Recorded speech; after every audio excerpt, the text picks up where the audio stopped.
Now entering Nerdist.com. Mission Log Supplemental. John and Ken play a room at the Rio.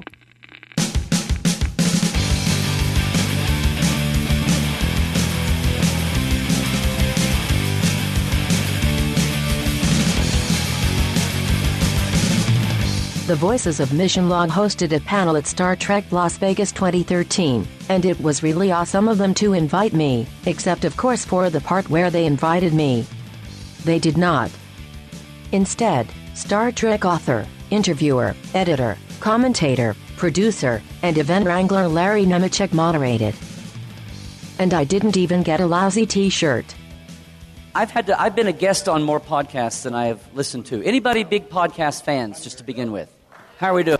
Okay, the current way of the future. So one of the coolest, a couple of years ago, Roddenberry decided to get the Roddenberry folks brand into podcasting to do it his way. Do we have anybody that has listened to these guys? Yeah. Okay, I want to see how much I have to say versus explain to those. Okay, so John Champion and Ken Ray sit at different ends of the country, right? Yes. And put this show together called Mission Podcast. Mission Log Podcast. I know I would do that. Anyway, we're going to talk about the show, what they do. It's one of the most in-depth things you can get. And it's not just the original series. Your long-term goal is to do every episode in order, every movie, everything, right? Yes. So we're just going to talk. I'm going to let them talk because I've been talking for so long. And this fits right into some of the things we were talking about, the thematic issues. So this is their time to shine, and my iPod to scan. And we've got the mics here, so we'll have some Q&A in a minute, but we're going to get some opening comments out of the way first. And we even have a slide. Hey, look at that. It's our very own slide. Cool. So yeah, go ahead and get ready with your questions, because we want that to be the bulk of this. Ken made a very good point that you guys hear us talk every week, but we don't get to hear you talk every week. So if you have questions, comments, concerns, ruminations, please bring them to the mic, and that will be part of a show. That would be fun, yeah. So Mission Log, we started a year ago yesterday. And 1 year anniversary. Yeah. We launched with The Cage. And yesterday we which one was The Ultimate Computer? So that means we're 2 episodes away from the end of season 2 of the original series, and then it's headlong into Spock's brain, and headlong into Spock's brain. How long did you work on that one? Hours. Okay. Hours. And then after season 3, we do the animated series, then we do the first 6 movies, then we do Next Gen, and then we don't know. And then we don't know. Yeah, because we're trying to decide. People keep coming up and saying, "Oh, you should definitely do Deep Space Nine and Next Gen," as they were broadcast. And then other people come up and say, "That's a really bad idea. You shouldn't do that." So we're not sure yet. Yeah. So we got a few years to figure that out. Yeah. But yeah, we will cover the animated series. Half of you are probably like, "Yay, animated!" Half of you are like, "Oh God, I'm going to tune out for 11 weeks." Because we're going to double up. It's 22 episodes, and we'll cover 2 animated episodes in each podcast. So there you have it. Good. Still an hour a week. Still an hour a week. Yeah. So that's where we are, and we wanted Larry here to throw us some questions. Come on in, guys. Come on in. There you go. Oh yes, please come All in. right. Please come in. Wait, and I believe we have a question from the audience already. That's fun. Oh. Awesome. Go ahead, caller. So, congratulations on your 1 year anniversary. I, for one, am very excited that you'll be reviewing the animated series. You can watch it, so I don't have to. But what I want to know is, how do you guys go about preparing for each episode? And how can you live with yourselves knowing that you have criticized Star Trek in certain times? How can you sleep at night? Well, I mean, there's really, honestly, truly a difference between criticizing and watching it critically. And as far as how we prepare, John and I never speak. Yeah. Ever. This is the first time I've seen Ken since last year. No, that's actually true. Yeah. Well, if you mean actually how we prep for a show, so I think we pretty much do it the same way. We just watch an episode and just sort of take it in, figure out what's going on. Do we like it? Do we not like it? Then we watch it again and take notes. Then we watch it again and say, like, well, wait a minute, did they really say that? Did they really mean that thing? And then, rewind, and the notes get a little deeper. And then that's where it kind of changes. I'll go do the research on the trivia, the production, the background, all of that stuff. We're going through the notes at the archive for Roddenberry Entertainment. So I do my thing. Which, by the way, I'm so damn jealous. Yeah, you should be. Getting to do that. You should be. Yes. Yeah. They have a sidebar called, was it Documents? Discovered Documents. Discovered Documents, where they pull stuff. Except I had a page that you were missing. Yes, right. Bob Justman's notes on Sit On It Forever. But anyway, but no, you need to go to the site. If you don't have time to listen to the show, try to. But even go and see the documents you're pulling out. It's stuff no one's seen. We have memos, script notes, everything from notes from the censors at NBC. That'll be coming up pretty soon. Very, very cool stuff. So I do all of that. And then Ken... most of my work starts after we do the show. There's the editing and the putting it together and all that stuff. So it's, fun. Yeah, it takes anywhere... It doesn't involve going to a really cool vault where lots of really cool stuff is. It involves going to my office and just sitting there and saying, oh yeah, I remember when we said that an hour ago. Right. It takes anywhere from 6 to 12 hours to do a single episode of Mission Log, when you factor in the... For each of us, which is kind of weird. Yeah. When you factor in the watching, the note-taking, the editing, the research, all that stuff. So that's why when people ask us, why don't you do 2 a week? Why don't you do 3 a week? Well, why don't you? No. Right. No. It's not that we wouldn't love to, but we've got, other stuff we have to do. Yeah. Yes. Yeah. And the network is so down on you guys to try to cut your budget back a little bit. I know. Too. It's been rough with that. To fight that off. Right. No, you've only got 2 sets this week. No, it's... Right. How has it changed from when you first sat down to conceive the show? Now it's a 1 year. It's a good time to take stock and have a snapshot and look back. What's changed? What have you figured out? What's been the big surprise or the big change since you first conceived it? Well, since we first conceived it, there was really just a lot of refining. We actually did our very first recording, which some people have heard. I want to say in March of last year, we started doing fake shows and talking it over and putting together a clock and all of that about 6 months before we actually launched. So, honestly, since the first episode that people heard, The Cage, not a whole lot has changed. Certainly, John and I actually didn't know each other at all before Rod put us together to do the show. So we've gotten more familiar with each other. But, we really tried to hammer out. We wanted the very first episode to sound as good as it possibly could, so we worked a lot more on it probably than a lot of first podcasts. I know than my other podcast that I do. I had an idea, I sat down, I did it. And he and I spent much longer, and with Rod as well, spent a lot of time trying to figure out exactly what we wanted it to be. The format hasn't really changed a lot since we figured it out, what the segments are going to be, but I think we're constantly playing with that line of how much do we poke fun, how much do we include certain topics, what are the wrap-up questions at the end of an episode. Those are the things that we kind of toy with all the time. And we kind of figured out where we want it to be, but that's not to say that it won't change again depending on what the subject matter leads us to. What the wave of protest rises up here today. And yes. Says, you want to take a question? Yes. Yes, please. From Las Vegas, you're on the air. Thank you very much. So first of all, I really appreciate the morals, messages, and meanings. I love that portion of the show. It's great. The overall show is just beautiful and stuff. I really enjoy that. And I love how the fact that you were trying so hard not to break that timeline. And yet, episode by episode, got closer and closer. Yeah. And is it at this point kind of like, I think we're just going to have to give up on that. We're like strict. We're like Kirk with the Prime Directive in the first season. We keep saying, you know what we're going to do? We're not going to talk about anything. Okay, well, this one time we'll talk about it, but otherwise, never again. And then I think next week, John actually says, I have elected to ignore the timeline for this. Yeah, right. No, we were talking to somebody at our table the other day about this, and I can sort of kind of justify it this way. If we mention a character, if we say, okay, Daystrom we're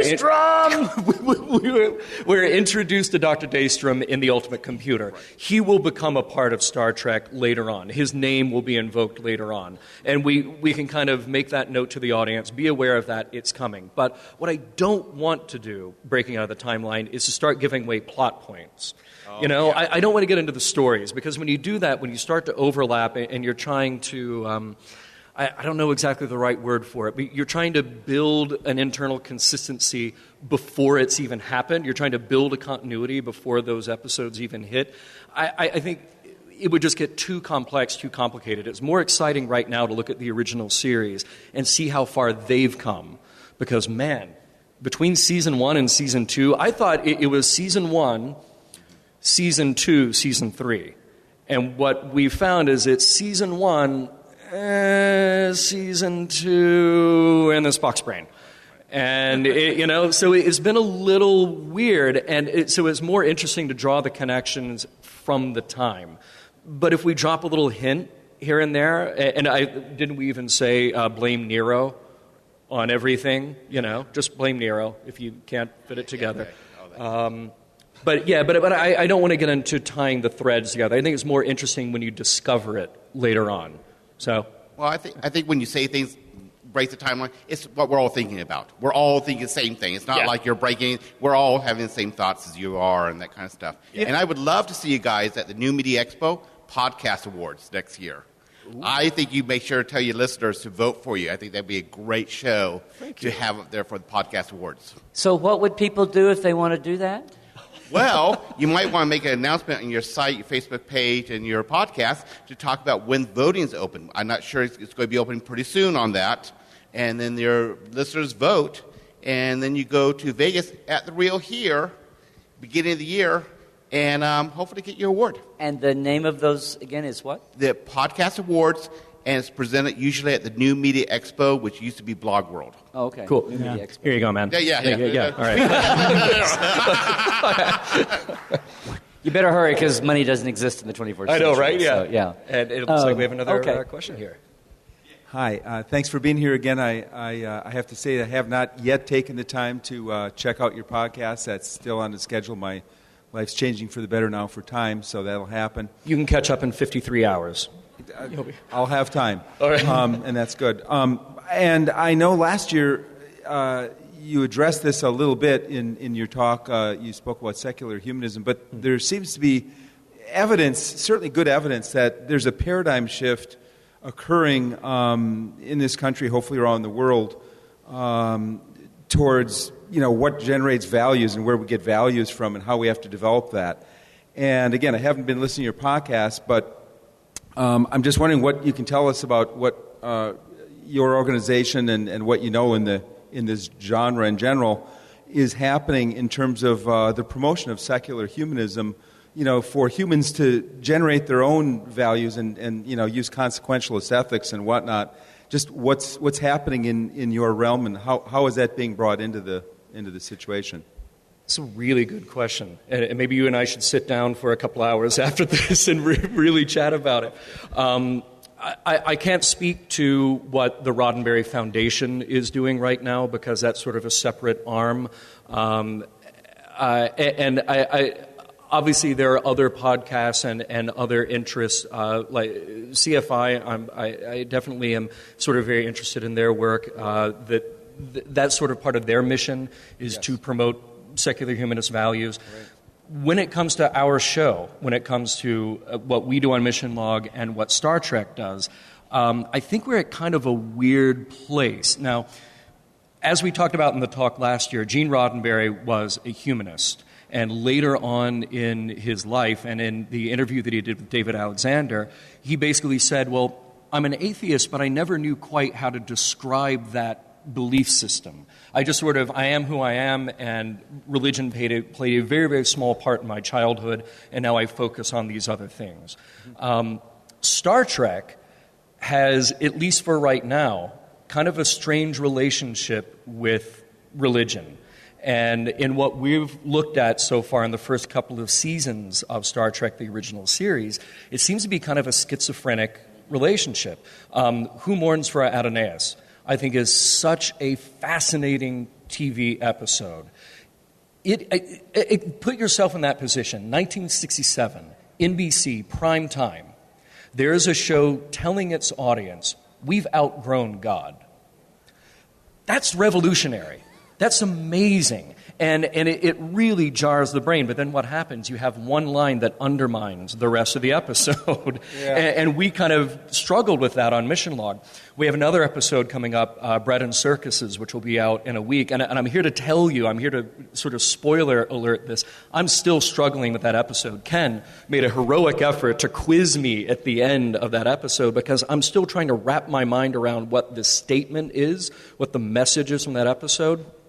And I don't quite have a grasp on it. When you get into your documents, when you're doing your document dives, don't you get into the censor notes? Like some of those lines that seem like the odd thing that goes against the thing. It's like the NBC, like Mort Robertson going, no, you have to stick this in. And yes. This is the emergency that's broadcast the censor system. from the Las Vegas Rio. Yes. No, but don't you, some of those things are just odd, like stuck in. I mean, it wasn't like Gene out of town and one time and they stuck the line in and had to film it. Every now and then those things crop up, and we have a supplemental coming up with Richard Arnold, who explains that dynamic on set. He said, in the 60s it was very different. Now, the word of the script does not change when you film something. But back then, an actor, a director might have an idea. Oh, sure, here, shoot it that way. And then they shoot it while the boss is out of town. And what is shot is what sticks.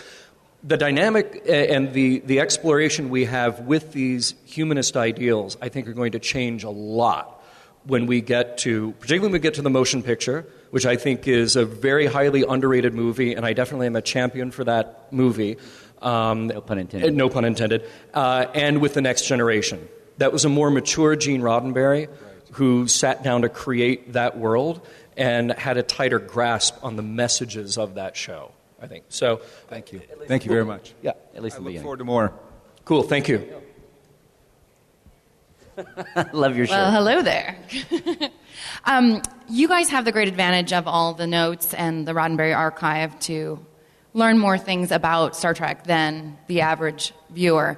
Is there anything that you guys learned that you were surprised that you didn't really think about in terms of the process of TV writing or just like how much the scripts change over time and how many different hands are involved in that? Or even if that was Forgive me, different 60s versus now, from what you know about production Exactly. now, or even next-gen era. And were there ever any notes about the roles of women? Like if there was ever any inappropriate lines that got changed, things like that? Make it shorter. We found some interesting stuff. We haven't found... I think what you're asking for is like the smoking gun.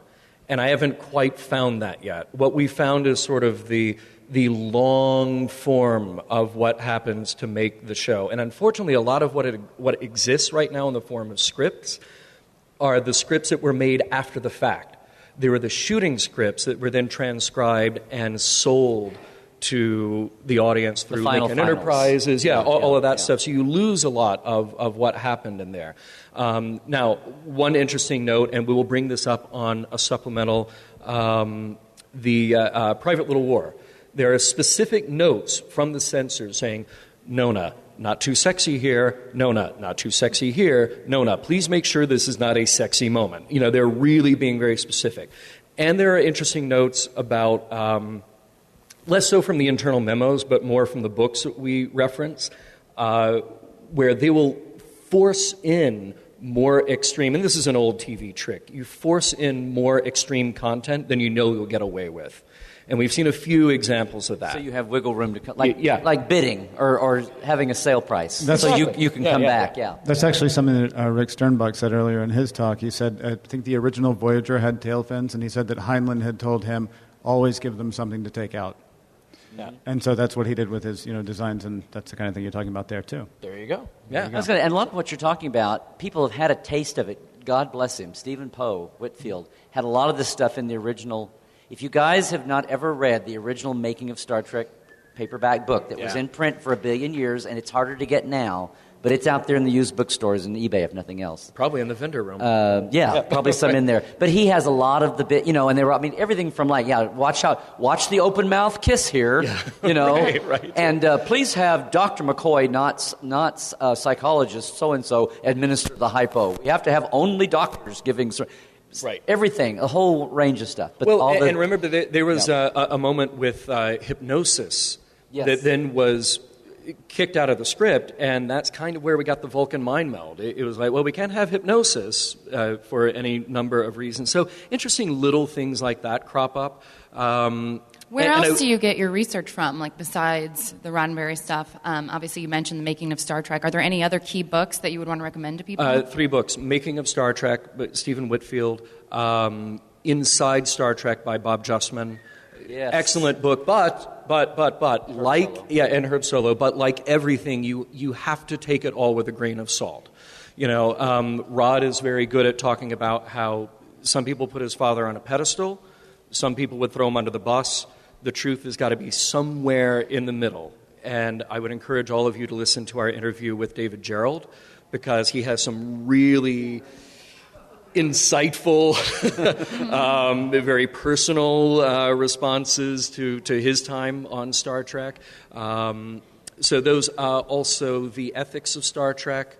There's the philosophy of Star Trek. And then we kind of cull the data for trivia. You have to start with IMDb and Memory Alpha. You start with that to get the basics, but then that's the point of reference where you go out and figure out the other topics. And one last question. Sorry to inundate you.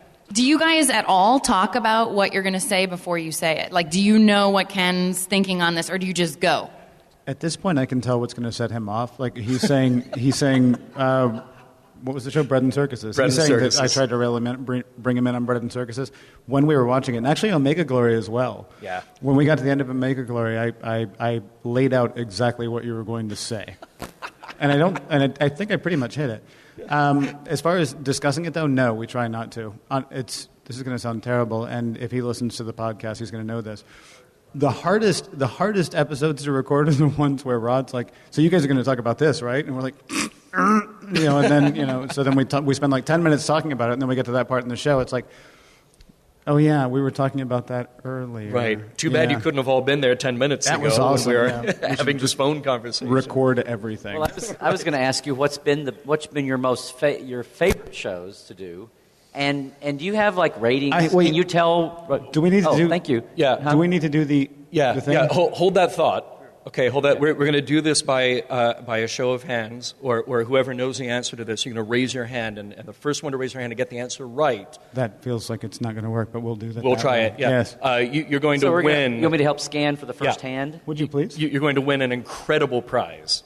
Okay, there's only 5 of these in the world right now, and this is an autographed Gorn statue from Bobby Clark, courtesy of Roddenberry Entertainment. All right, so Ken knows the trivia question. This is for all you listeners. Yeah, this is a Mission Log specific trivia question. There is one episode that I have referred to as the bane of my existence. Right there. It was him. Yes. Come on down. I didn't hear the question. I was just looking for the first hand. What did he say? So the question, what is the episode that is the bane of Ken's existence? And the correct answer, This Side of Paradise. Yeah. And I'm on your side. Really? I want to give you another one then. I'm sorry. What do you mean? It has mint juleps and everything. What do you... Yeah, but they're Georgia mint juleps. What's that? That's why it's the bane of my existence. Is there when you watch an episode, before you guys start doing the podcast, you probably had an idea of what you thought it was about or the experience you took away from it. And is there, through the whole thing about doing the podcast and rewatching and taking notes and seeing all the production notes, as you've been doing it, has your opinion changed about any of the episodes, or have you been surprised, like, oh, wow, that's exactly what I thought? Or has there been any time where it's like, oh, wow, I was wrong, or I was right about that? Personally, my favorites are the ones where John says something that I didn't think of, and it sort of changes my mind on it. I mean, I think we've both had those episodes. I mean, there are some that we come in and we're like, no, this is it. And I won't tell him he's wrong, and he won't tell me that I'm wrong, but I know we're both hanging out going...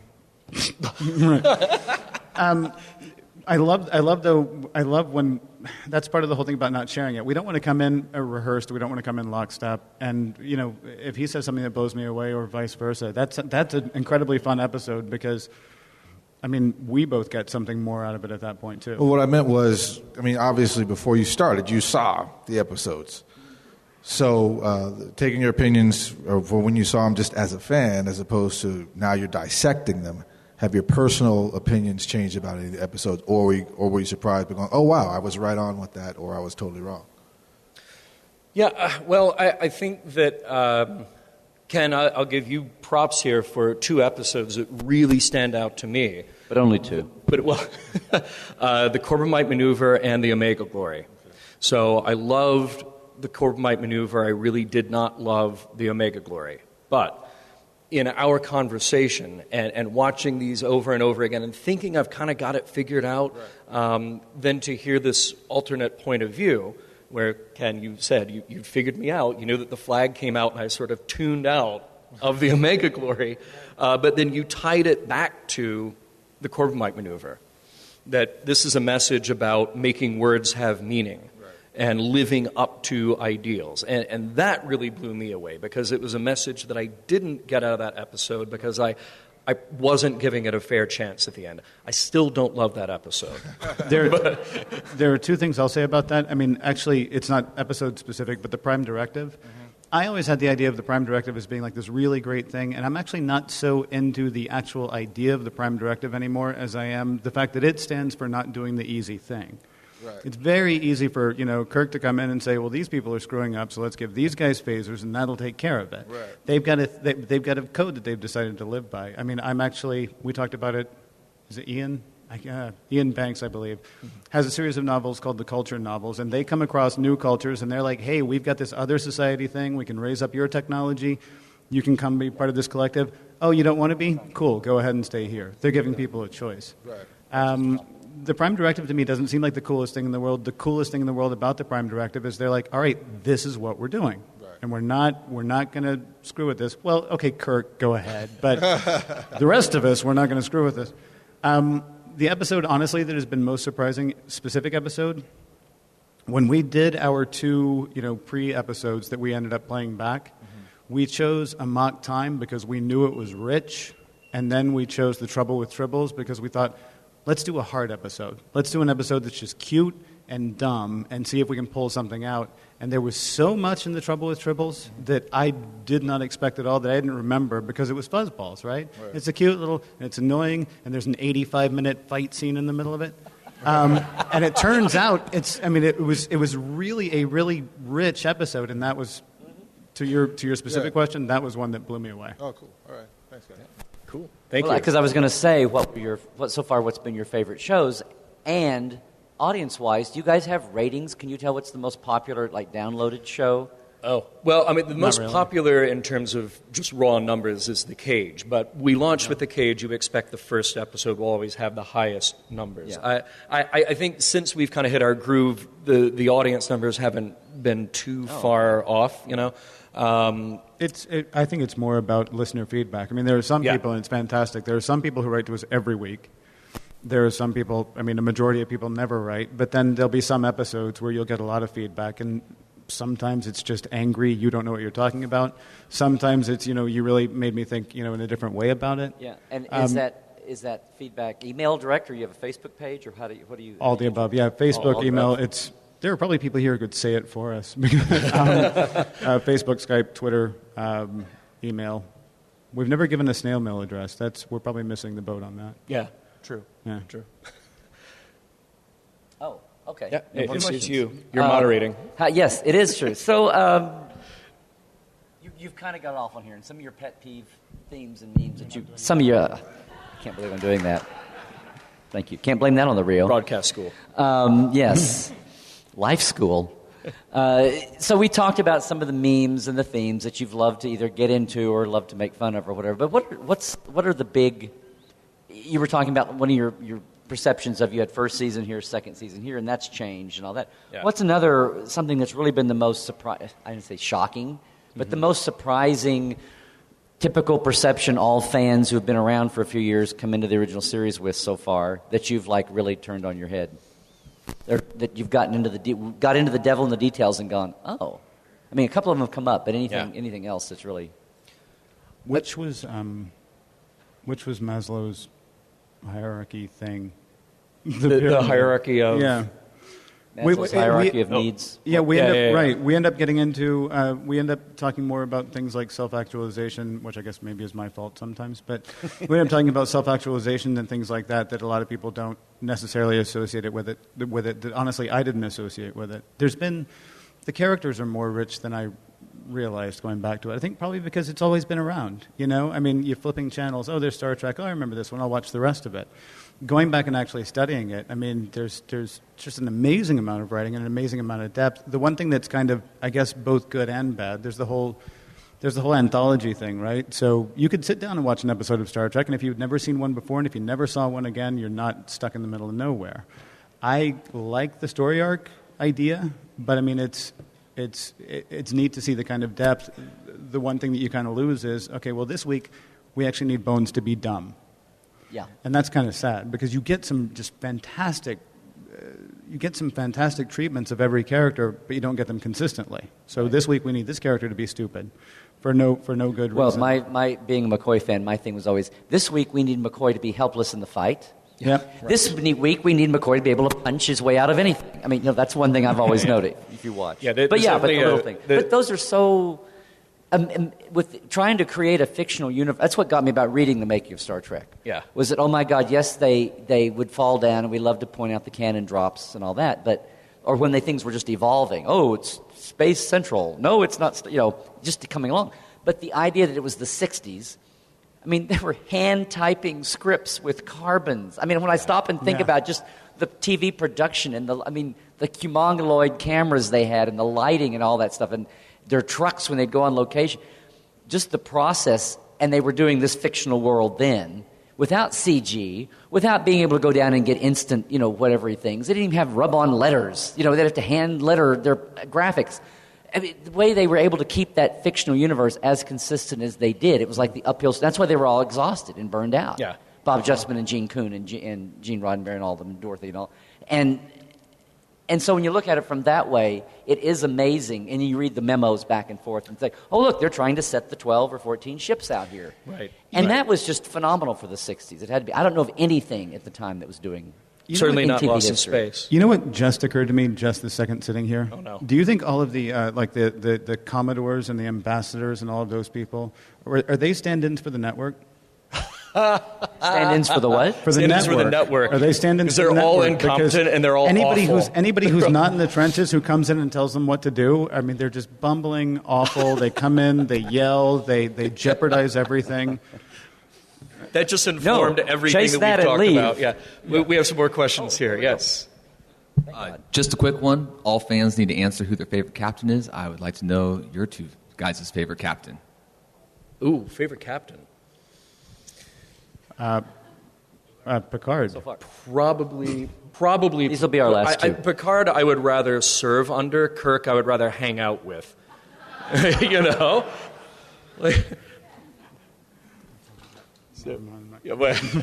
Yes, we have time for two more questions. Yeah, these are our last two. Okay. Yeah, so my question has to do, I sometimes think, there's a lot of Star Wars, Star Trek, and I think not a lot of it, but I really like the space scenes in Star Wars with the fighting. It's almost like it's jets, there's jets fighting.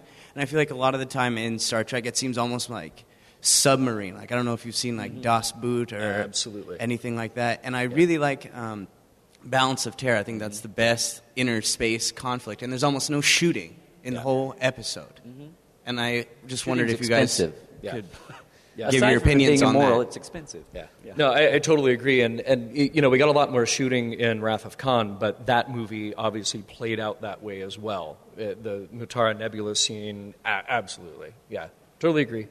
Yeah, that's much. I mean, it's a lot more fun than just, hey, there's a guy, let's shoot him. I mean, that's so much better. Balance of Terror was an amazing episode. That was might an be amazing episode. Yeah. That's not one of my favorite. I wouldn't say that's one of my favorite that we did, but that's one of my favorite from. And one of the things you have when you have fighters like that, whether it's like the old World War II movies or even Galactica or some of the shows that use that, the other guys can be faceless, and it's hard to do ship to ship battles and have like the Romulan commander that Mark Lenard did so famously. Yeah. Which, did you know that was his first role he got when he came to L.A.? That's pretty amazing. Was the Romulan? Yeah, he was a New York guy and came. That was his first. But you cannot have a faceless enemy when you're doing that kind of combat. You've got to have a character. You've got to flesh him out. Yeah. Last question. So Balance of Terror is a very, very good episode, but my question for you is related to that. Sarek, is he a Romulan agent spying on the Vulcans or a Vulcan agent spying on the Romulans? It's incredible that they would recycle guest stars with that frequency. That's same ears, yeah. Everybody, please, this is not over. Come to the Roddenberry table and chat with us. We've got an audio set up there, and we want to get your comments because this will all be a part of a supplemental or multiple supplementals. So really very cool. That. Very cool. Thanks for coming out. Thanks. And thank you guys.